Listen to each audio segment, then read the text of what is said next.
What's up, family? Got some more good work for y'all.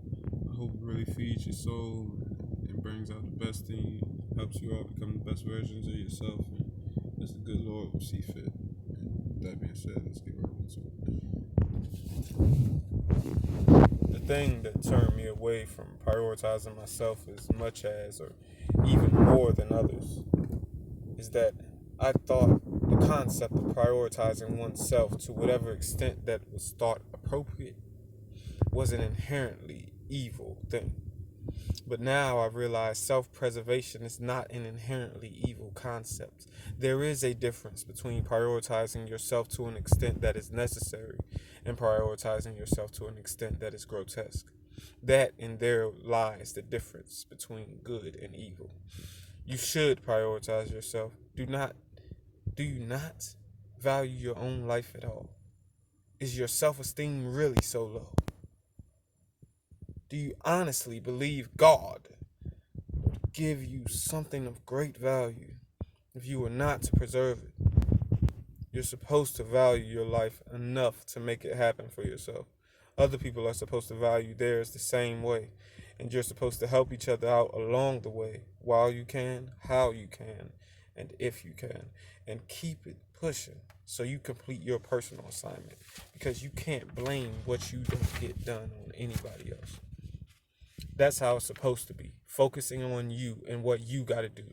But it is not as if you and you alone are called to be the savior of all men. They already have a savior. So stop trying to take his spot. If they always have you doing everything for them, they'll never need to get to know him or call on him, will they? They'll never need to know Jesus. Some people you just got to pray for and move on. That's it. They are not your responsibility. Remember, so long as you don't prioritize yourself to a point that is grotesque, you're good, but don't overstep your boundaries. Why do you feel prioritizing everyone else above you is good anyway? What is so honorable or admirable about that anyway? It is honorable because putting another before yourself shows the virtue of self-sacrifice and shows righteousness. Self-sacrifice does not always equal righteousness. I'll say it again. Self-sacrifice does not always equate to righteousness, especially if it is for an unworthy cause. Then it is no longer righteousness, but foolishness.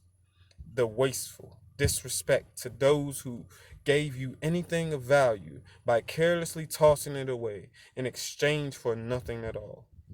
The opposite of godliness and holiness. So it's time to let go of that notion and ask, is what you are doing in the name of righteousness truly righteousness? Or is it foolishness that looked enough like righteousness to fool you? So why do you believe this prioritizing everyone else above you is such an admirable thing? It is because it is a sign of great strength and internal fortitude to be able to go without what you need for what someone else needs, or even go without what you need for what they want. But why would you go without what you need for what someone else wants if it's hurting you that bad?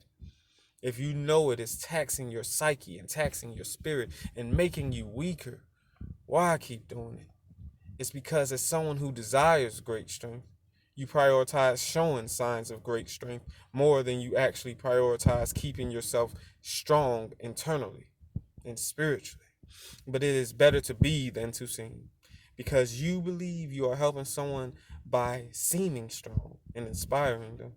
And at the same time, you feel as if they benefit from you seeming strong.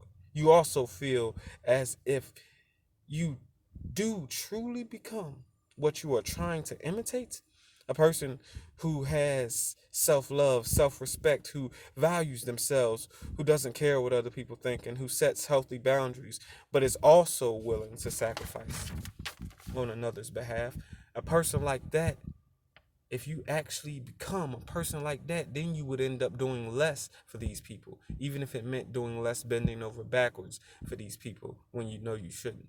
That gives you the idea that they would benefit less from you actually being something that you right now pretend to be, that you rather seem to be. That backwards logic is confusion and is of the enemy. Let me help you bring the peace out of confusion. It is better to be than to seem. You aren't helping more by seeming strong than you are by being it. You might actually be leading them down the wrong and same spiritually taxing path you're trying to get away from yourself.